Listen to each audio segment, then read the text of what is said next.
Assalamualaikum warahmatullahi wabarakatuh, Sobat Literasi. Ketemu lagi dengan saya Faradila Bahmid di podcast Literasi Sulawesi Utara.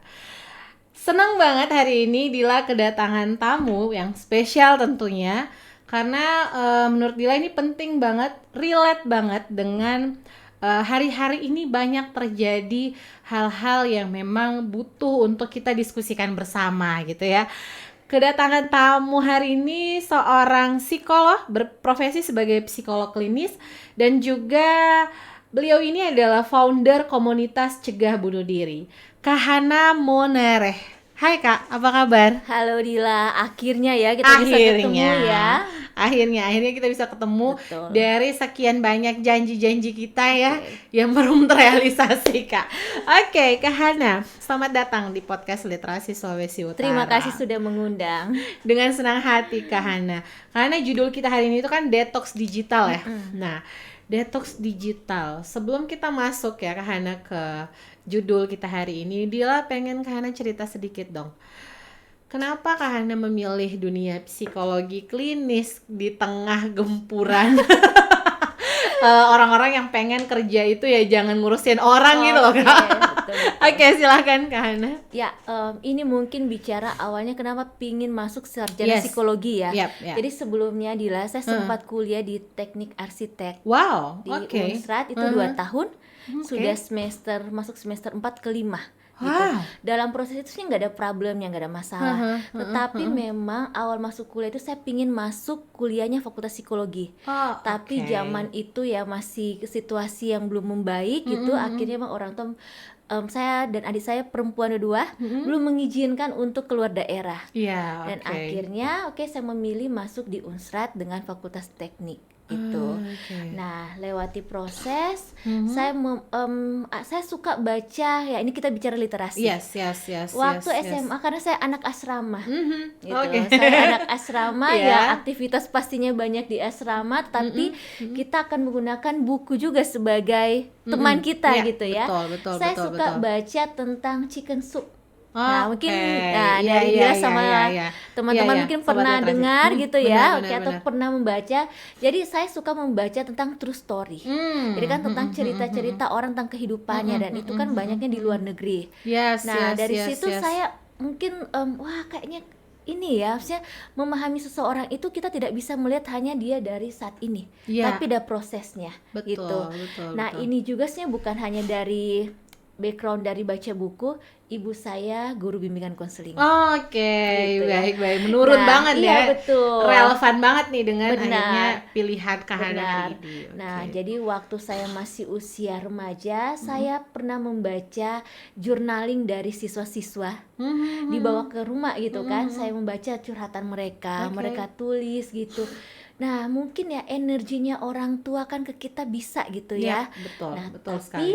dalam pilihan saya untuk kuliah, saya nggak mau jadi guru bimbingan konseling. Iya, Saya iya, mau iya. jadinya psikolog gitu. Psikolog, iya, Dan iya. akhirnya emang saat ini saya lebih tertarik dengan psikologi yang berhubungan dengan kesehatan mental. Jadi lebih ke psikolog klinis. Lebih ke psikolog klinis, dan itu kan Betul. Kak, menjadi seorang psikolog klinis itu tentu tidak mudah ya, karena juga psikolog klinis hari ini di Sulawesi Utara tuh masih cukup sedikit masih gitu cukup ya. sedikit ya Betul. kayak artinya masih butuh banyak lagi psikolog klinis Lainnya, lainnya gitu betul. kan. Iya benar.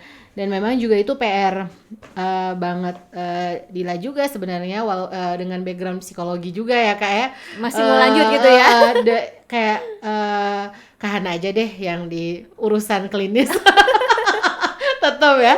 Oke, Kahana, menarik ketika Kahana menyampaikan bahwa ketertarikan Kahana itu di bidang psikologi bukan semata-mata bahwa karena dorongan dari dalam Iya, atau dari betul. orang tua aja, tapi Kahana akhirnya melihat bahwa dari tulisan-tulisan anak-anak itu jadi penguatan Yes, malah ya betul. buat Kahana. Akhirnya kayaknya aku memang punya kecenderungan untuk mau ini deh kuliah di Fakultas psikologi. Fakultas Psikologi. Betul. Oke, Kak Hana, terkait dengan judul kita hari ini kan adalah detox digital.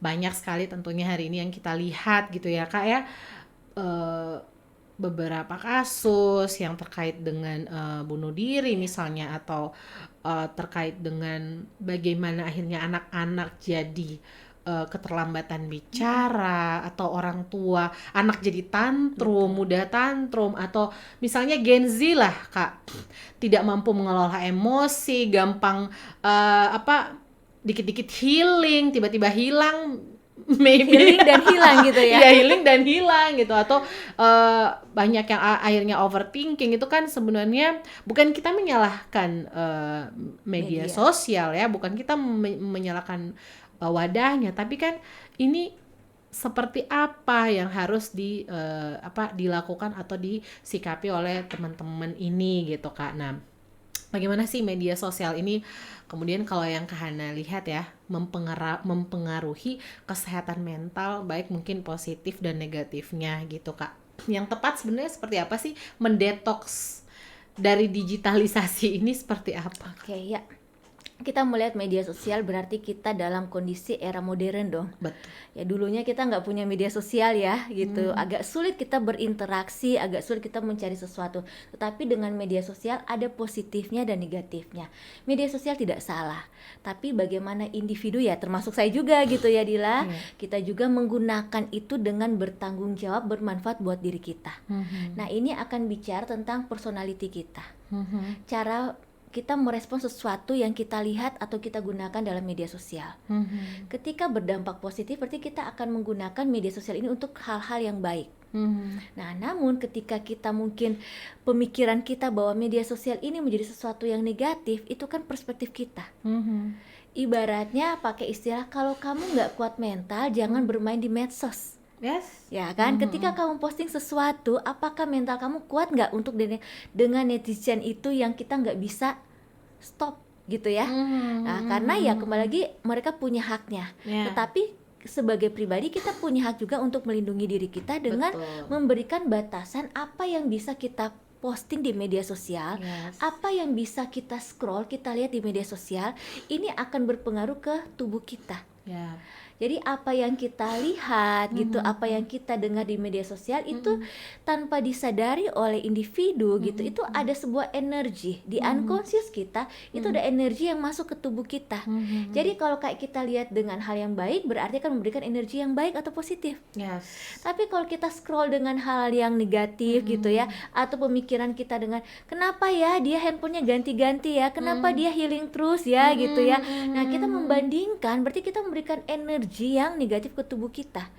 Masuk dengan kesehatan mental ya, berarti tubuh kita menerima toksik dong. Betul. Dan toksik itu bukan dari orang lain. Betul. Dari mata kita, dari indera kita dong, dari pendengaran kita, tangan kita gitu ya. Akhirnya kita masukin sendiri ke tubuh kita. Iya, kita gitu. Tidak pintar memilih. Yes, betul. Gitu. Kita tidak mampu untuk memfilter mana yang baik, mana yang tidak baik. Dan ini akan mempengaruhi kondisi kesehatan mental kita, ya kualitas hidup kita juga sebagai individu, baik dia sebagai Gen Z, sebagai milenial, dan juga sebenarnya orang dewasa ya, gitu. Boomer juga. Betul. Jadi tidak mengenal sebenarnya usia ya, begitu. Oke.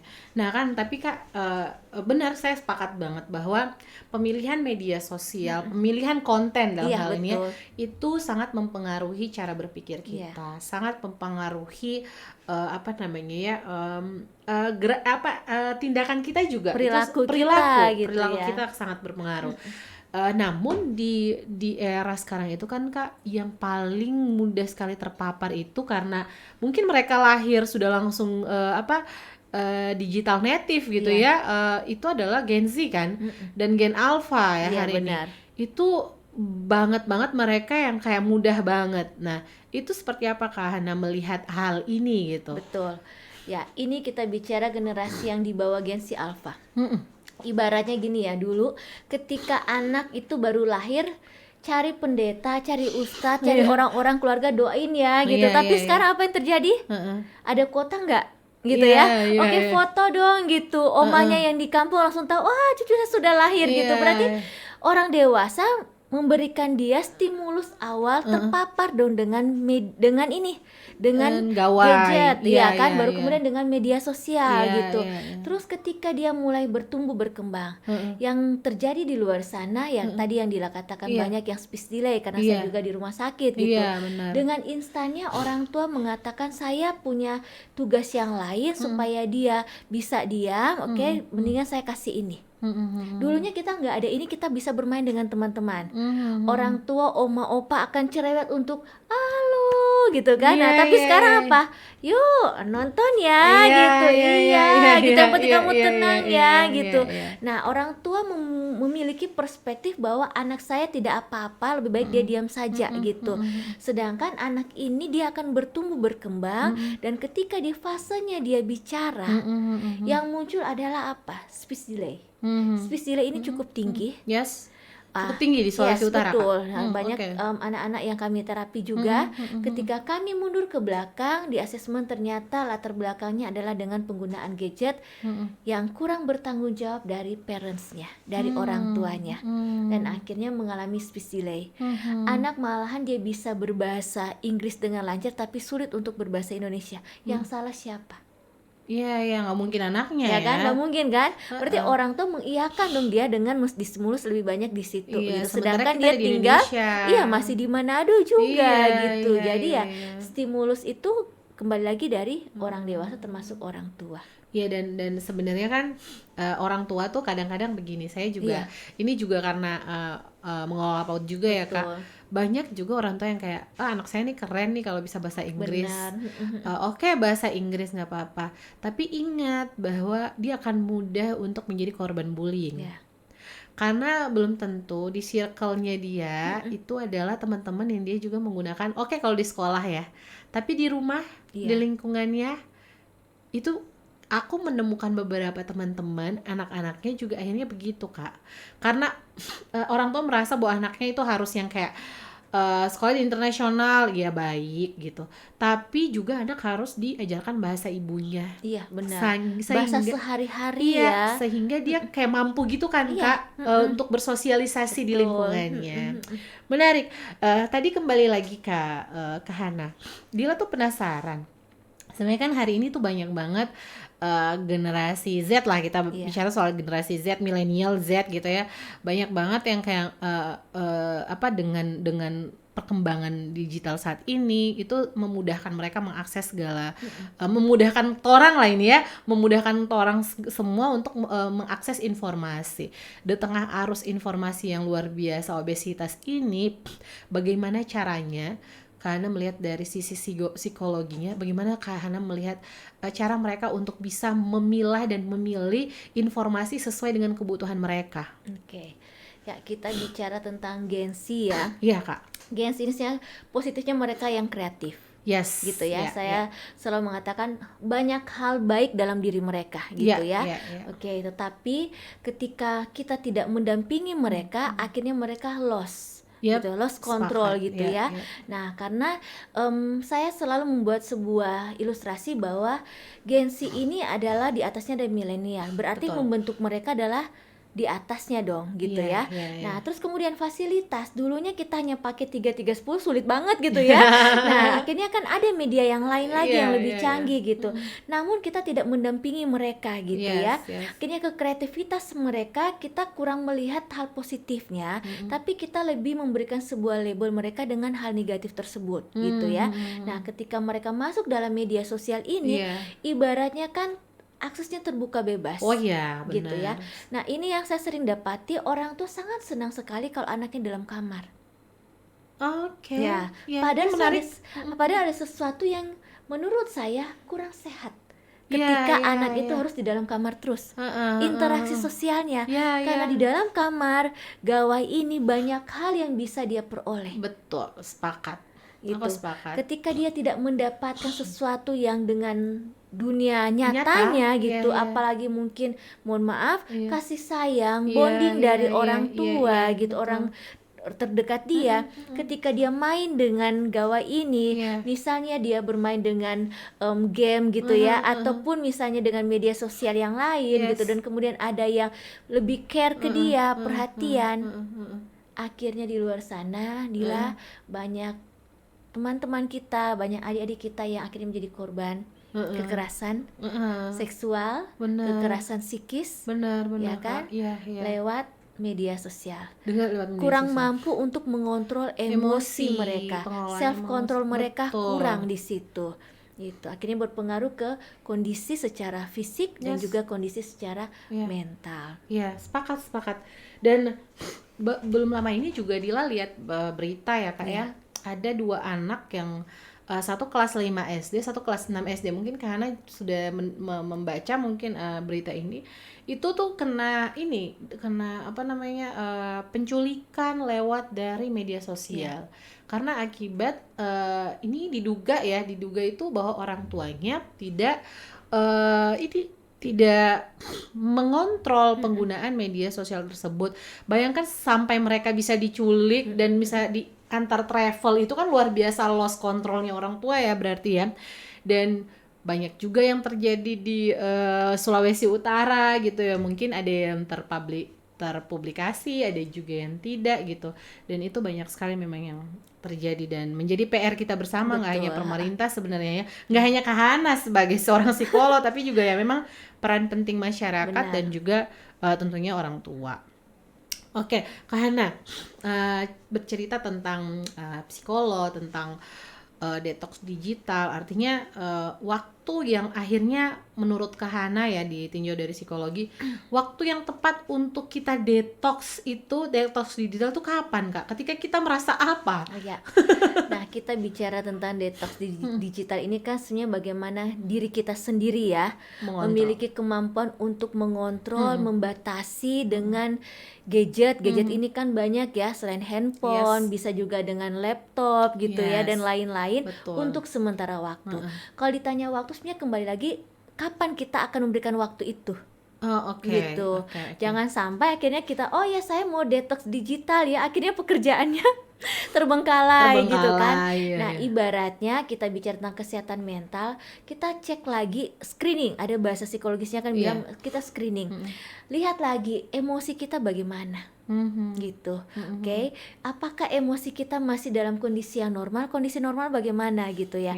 Ibaratnya kita masih bisa mampu untuk mengolah, kita masih mampu untuk menerima hal-hal yang mungkin kadang tidak baik. Ya kan, dari orang lain gitu, karena kita nggak bisa juga tutupi, kita nggak bisa larang juga mereka gitu ya. Nah, kita masih bisa merespon yang baik gitu. Terus kemudian dengan cara berpikir kita. Nah, ketika kita mulai sudah pemikiran yang negatif gitu ya, kenapa ya pada saat scroll, kenapa ya dia lebih cantik, kenapa ya dia lebih ini dia skincare-nya di mana gitu dan kan. Banyak sekali dalam pikiran ini terus, betul gitu. Kenapa ya gitu ya, kenapa saya tidak lebih dari dia gitu kan. Pertanyaan-pertanyaan yang lebih membandingkan, menyalahkan ke diri. Nah, itu kan jadi alarm tubuh. Itu kan tadi emosi, pikiran ya, emosi sama dengan perasaan ya, belum lagi dengan perilaku. Ibaratnya, nah ketika di perilaku sudah duduk selama-lama gitu ya, terus kemudian kita lupa, mungkin tangan sudah mulai tremor gitu, badan mulai di bagian belakang mulai muncul dengan gejala skoliosis yang kita tidak sadari gitu, karena penggunaan dari gawai ini, dari gadget ini gitu ya, ataupun kita menggunakan laptop sebagai media untuk kerja gitu, fasilitas kerja. Nah, ini kita belajar untuk peka dengan tubuh kita, alarm tubuhnya. Tubuh memberikan sebuah alarm untuk mengingatkan emosi kita, perasaan kita, pikiran kita, perilaku kita, break dulu. Sesuatu yang berlebihan, sesuatu yang dipaksakan kan tidak baik juga buat tubuh. Gitu. Jadi ketika kita tidak peka dengan tubuh kita, berarti kita mengiyakan untuk mengalami kondisi yang tidak sehat secara fisik dan juga secara mental. Jadi belajar kesehatan mental ini kan kita pertama kita aware dulu dengan diri kita. Kita belajar kenal dulu diri kita. Kemudian kita akan belajar untuk kontrol diri kita. Karena ketika kita belajar kontrol, nah ini kita akan lebih membantu untuk achievement gitu ya. Kita mencapai tujuan. Media sosial bisa membantu saya gitu. Nah, tapi balik lagi di basicnya, kita mampu nggak kenal diri kita? Kalau mungkin diri kita nggak mampu untuk menahan emosi gitu dengan komen teman-teman gitu ya, netizennya jangan posting dong gitu sebenarnya gitu kan. Jadi ya seberapa kuat mental kita, oke, kembali lagi tanya, kita sudah bisa nggak untuk mengenal diri kita dulu. Ya. Seberapa kuat kita menghadapi Dunia media, maya, dunia media sosial gitu ya, yang memang rata-rata netizen maha benar dengan segala perkataannya gitu kan, komentarnya. Baik Kak Hana, kaitan dengan ini kan banyak orang yang merasa bahwa psikolog itu, kalau datang ke psikolog itu seolah-olah sudah benar-benar mendapat masalah yang berat gitu ya. Nah, karena boleh nggak kayak memberikan kita input bahwa kapan sih waktu yang tepat, atau kapan sih kita tahu bahwa kita itu butuh ke psikolog? Ya, kembali lagi kita akan belajar mengenal dulu diri kita. Okay. Ada sebuah alarm kan dalam tubuh kita. Yes. Gitu. Sama kalau kayak bicara fisik, kalau sudah sakit perut misalnya 2-3 hari nggak sembuh gitu, nggak mungkin kan kita hanya obat yang kita pilih sendiri gitu ya. Yes. Harus pergi ke dokter, dokter gitu. Sedangkan dokter umum kita nggak mempan, kita akan cari dokter spesialis gitu. Sama sebenarnya dengan kesehatan mental yang belum semua orang aware tentang itu. Ibaratnya tentang, kembali lagi ke emosi kita. Emosi misalnya, ya kenapa emosi saya ini sudah 1 bulan, 3 bulan ini kok nggak bisa terkontrol gitu ya, mudah marah gitu. Bukan masalah datang bulannya ya, tetapi langsung jadi mudah sensitif gitu. Terus kemudian melihat segala sesuatu dengan perspektif yang negatif. Ya namanya pikiran tetap ada negatifnya, tapi kalau negatif thinking terus kan nggak sehat juga. Orang akan mengalihkan gini, saya orangnya overthinking, saya akan balik bertanya, overthinking atau negative thinking? Karena sebagai individu kita perlu overthinking, tapi kita gunakan dengan profesional. Betul. Harus ada punya plan A, plan B-nya. Tapi ketika kita tidak melihat itu dengan sebuah tantangan yang positif, akhirnya jadinya negative thinking. Stres diperlukan untuk semua orang. Karena kita perlu untuk memotivasi diri kita gitu ya. Nah, ketika kita merespon sebagai beban, nah ini menjadi stres yang negatif kan gitu. Akhirnya emosinya wah capek nih gitu. Menyalahkan diri, menyalahkan orang lain. Belum lagi dengan perilaku, mulai menarik diri. Kalau di remaja atau orang muda, mereka mulai menarik diri dari lingkungan sosial. Kalau mungkin dengan orang kerja gitu ya, mulai perhatikan kenapa pada saat jam makan siang dia lebih suka sendiri gitu ya. Oke, nah dia nggak mau ikut dengan aktivitas kita gitu. Jadi kita perlu peka dengan hal seperti itu. Dengan perilaku ini mulai terlihat. Nah, seharusnya kan kita memperhatikan penampilan diri. Nah, ini mulai kenapa dia nggak biasanya gitu ya. Padahal ini ada bertemu dengan banyak orang. Setidaknya perempuan touch up sedikit gitu ya, pakai lipstik sedikit gitu ya. Karena ya salah satu cara kita merawat kesehatan mental kita adalah dengan love yourself, merawat diri gitu kan. Nah, belum lagi kalau misalnya dia sudah 3 hari tidak mandi gitu kan, misalnya belum 1 minggu, kenapa nggak perhatikan diri? Di situ berarti sebenarnya dia harus peka. Tapi kalau dia tidak peka, tolong bantu dia.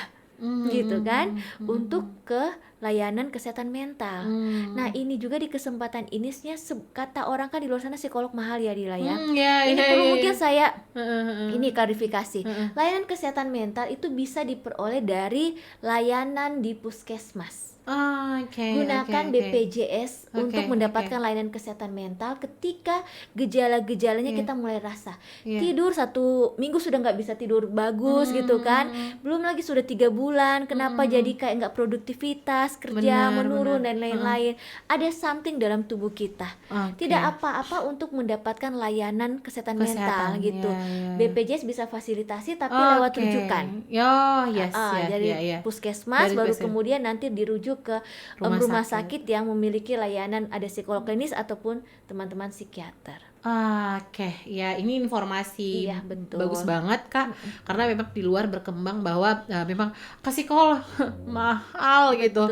Hari ini ke psikolog itu kan masih menjadi barang yang tabu atau juga itu akhirnya sebenarnya bukan tabu, malah lebih ke mahal. Akhirnya ya sudahlah nggak usah ke psikolog gitu. Padahal sebenarnya itu juga bisa difasilitasi oleh beberapa hal yang tadi disebutkan. Baik, Kak Hana, thank you so much untuk kedatangan hari. Mungkin Kak Hana ada pesan ke Sobat Literasi bagaimana untuk mungkin di komunitas cegah bunuh diri ya, itu aktivitasnya seperti apa sih Kak? Mungkin sedikit sounding Kak, tadi aku lupa ini. Ini bicara tentang komunitas cegah bunuh diri, komunitas non-profit yang berfokus dengan layanan kesehatan mental, yang lebih fokus lagi dengan isu suicide atau self-harm.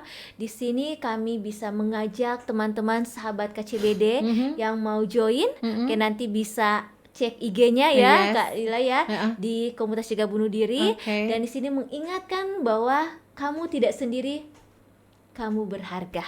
Gitu. Jadi punya support system yang sama-sama berjuang dengan kesehatan mental dan berproses bertumbuh bersama.